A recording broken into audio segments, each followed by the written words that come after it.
Elementary music teacher friend, you love what you do, but you might feel unappreciated and, in fact, unseen some days. You may even feel like you're on a music teacher island and just want to connect with other music teachers who can relate to both your struggles and wins when it comes to teaching elementary music. I get you and understand completely the feelings you're having. That's why each and every week, the Elementary Music Teacher Podcast will provide you with solo and guest episodes that will help you realize you're not alone in your music teaching journey. Throughout each episode, my goal is for you to be able to walk away with actionable steps and ideas to help you feel like you're ready to take on the new week with whatever challenges may be thrown your way. Hi, I'm your host, Jessica Peresta, and I'm so glad you're here.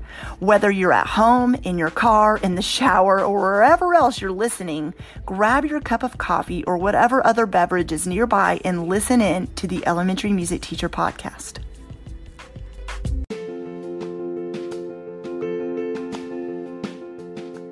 Do you have tons of lesson plans you've accumulated but are struggling with keeping everything organized?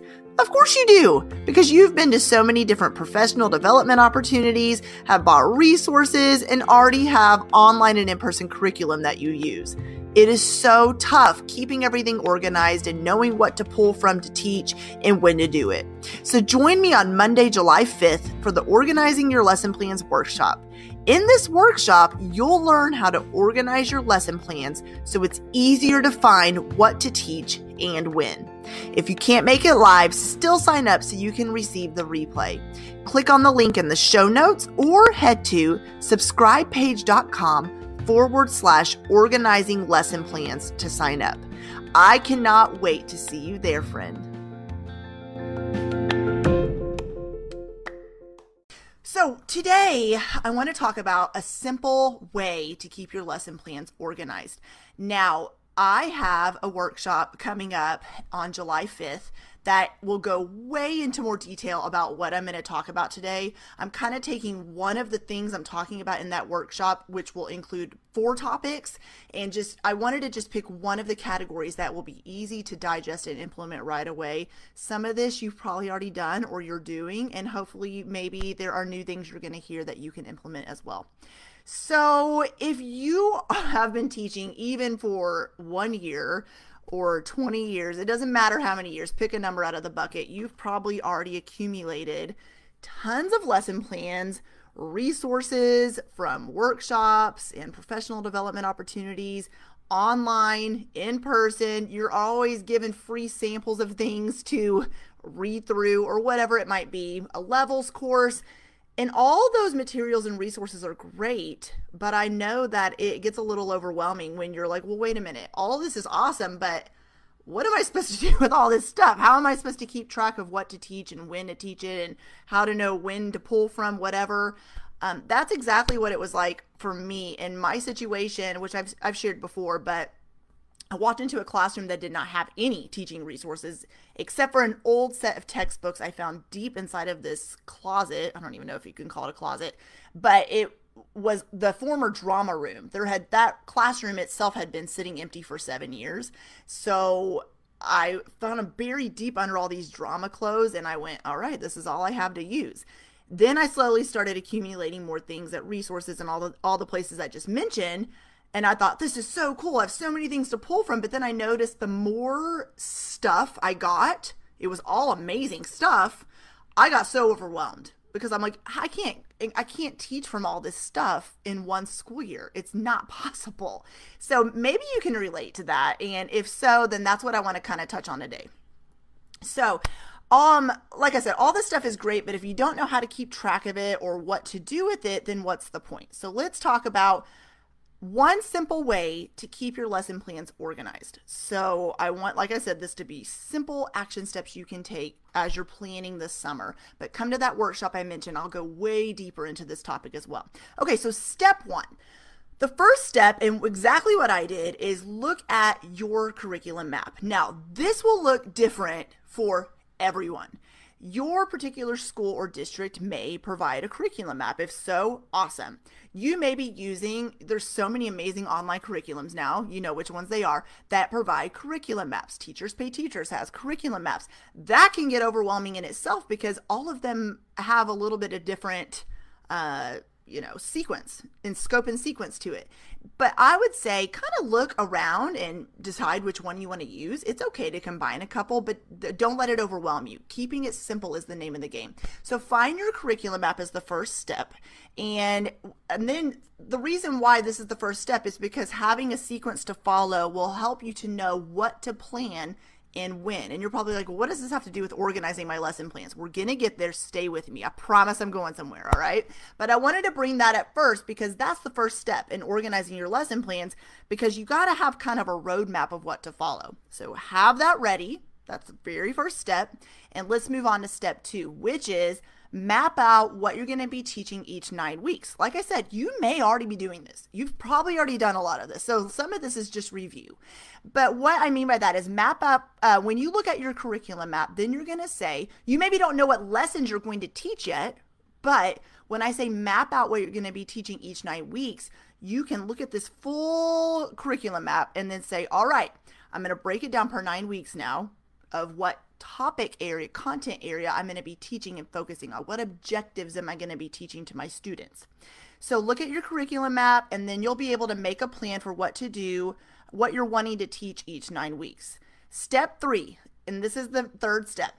Go through your resources. This is when you actually start going through your resources and materials. You know, the ones that I will never forget sitting on my floor in my living room, scattering out all my stuff and going, that's it. I'm making a plan. I'm going to know what to teach, what to pull from what, and make a list and all the things. And that's exactly what I did. You don't need to get as dramatic as me. But go through your resources and materials to find lessons specific to what you're wanting to teach. You have that roadmap, that curriculum map. That's your scope and sequence, right? And then you're going to know what content, what objectives you're teaching each 9 weeks. Then it's just about kind of like filling it in with the stuff. Now, you're like, well, I have a lot of resources and materials. Yes, of course you do. But the goal is to find content to teach your students based on what they need and what you want to teach. And also I want to say to keep in mind that you won't be able to get through everything, and that's okay. I just kind of felt like, well, if I have all this stuff, I need to use it. I don't want it to just sit on a shelf. I have to pull at least one thing from each book. Then I got to the point where I'm like, why am I doing that? What is the point? Like, why am I letting myself get so stressed out?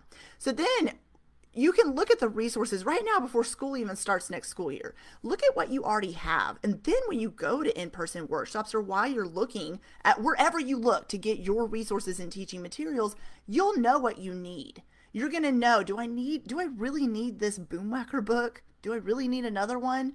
Do I really need another book about drumming, or do I already have some really good books I can pull from? You'll know what you need, and then you'll know, okay, maybe I like this drumming book, but maybe I want another one that I can pull just a couple more activities. I feel like I just need some more stuff. So looking at what you have, that's really going to help you to know what you need and how to move forward. So let's move right into how to exactly to organize it. Step 4.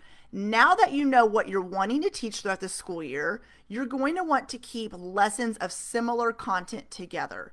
How do you do this? That's up to you.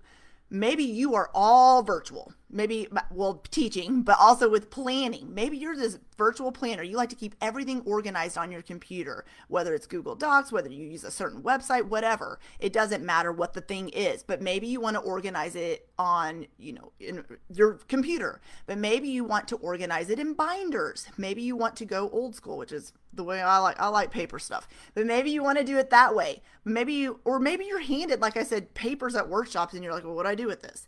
If you already have binders going that are organized by content matter, where I'm going to just throw one out, Steady Beat. So maybe in your binder, you want to keep all the lessons together to teach Steady Beat.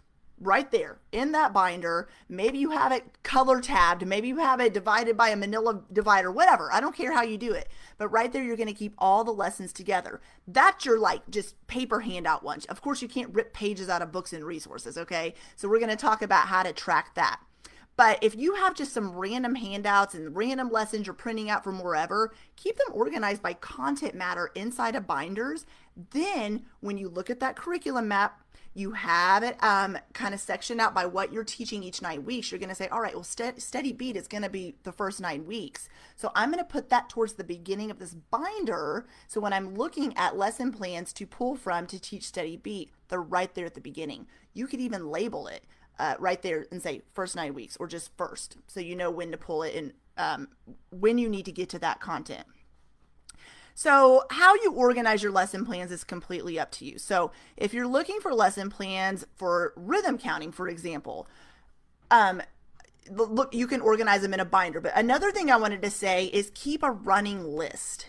Okay, so you have a binder. Now let's talk about what to do, like I mentioned earlier, with the resources you have from actual books or actual, like you have an online curriculum you're using and you're like, oh, I can't like print it all out and put everything in a binder. Of course you can't. So what I want you to do with that, this is something that's so simple, but when I did this, it was like, why didn't I do this the first year teaching? I don't know, because we're overwhelmed as first year teachers, right? Let's be honest. So just open a Google Doc. It's that simple. And what I want you to do there is outline, looking at the curriculum map, looking at what you want to teach each 9 weeks, and then organize that down a Google Doc by content matter, by objectives you're teaching, and you're going to fill in under that lessons that you want to pull from various resources under that list. You can get fancy. You can make a Google sheet. You can, whatever. You can use all the fancy technology, but I want you to just keep it simple. We're not going to focus on making it super fancy. Just keep it simple. So you're going to open this Google Doc.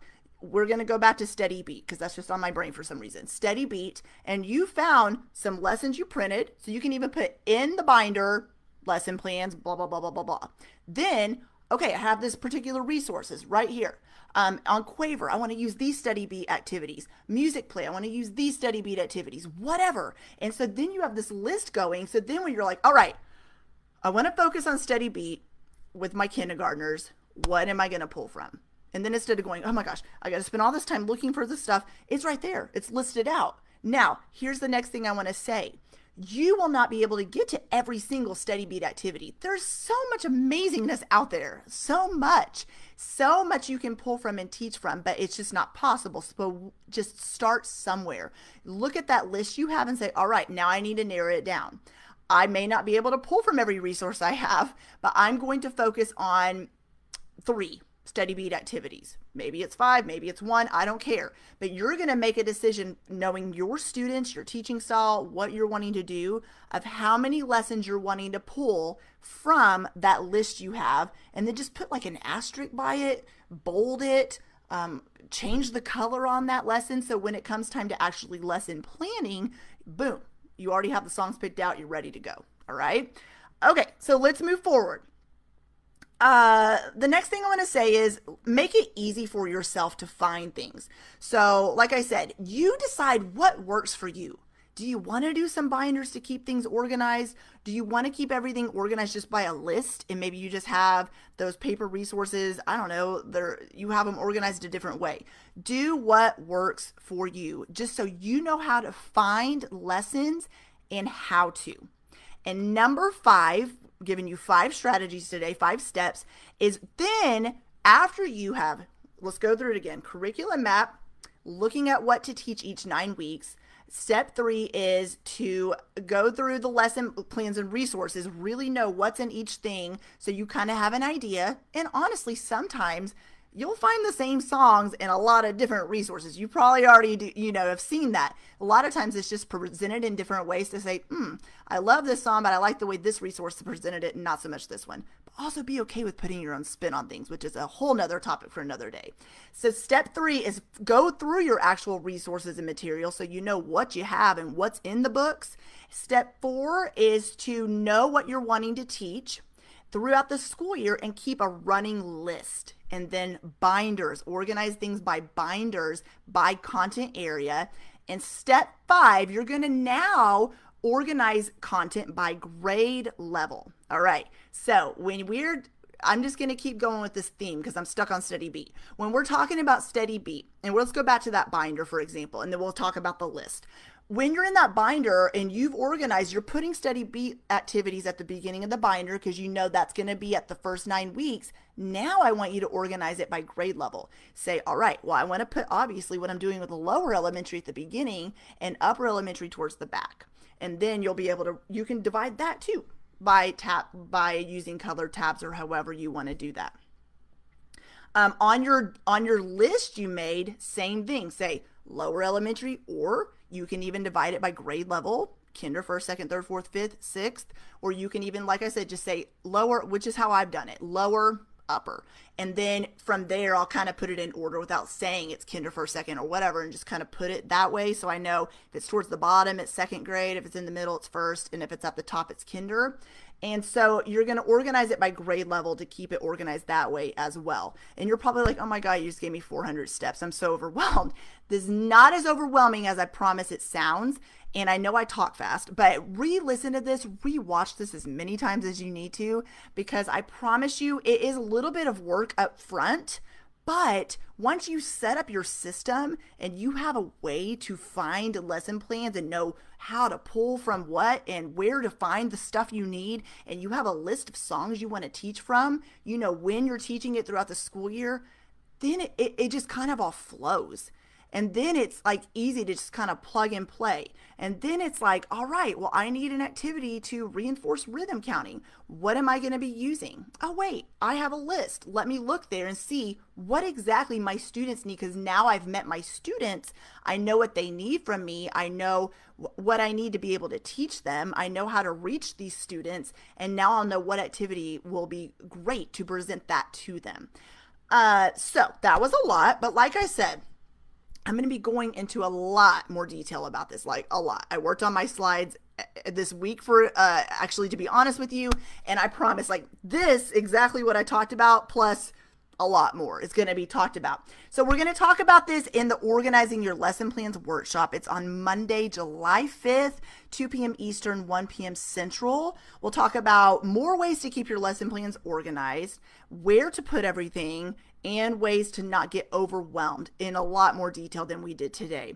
If you cannot make it live, still register, because you will be sent the replay to watch on your own time.